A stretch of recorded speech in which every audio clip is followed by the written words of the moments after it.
शादी में हमारा जानू आई ह जरूरे हो, रहियो तू दूरे ना तो भैया लगी है थूरे हो।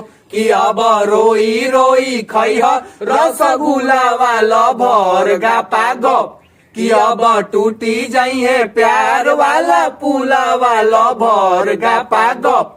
अब अकेले में बजई ह झूना झूना वाला भर गा पागप।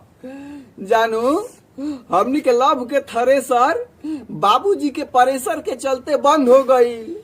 देखा बारात में आ जाई ह, ज्यादा रोई ह धोई मत, चुपचाप खा ली ह। जानू इतना आसान नहीं होता है प्यार करके शादी करना। हम तारा के कहली समझाओ तनी कि कोनो काम धंधा धर, रोई रोई के कहत रहनी तो ई कहाँ सुने इनका ते रट धारा गिरे।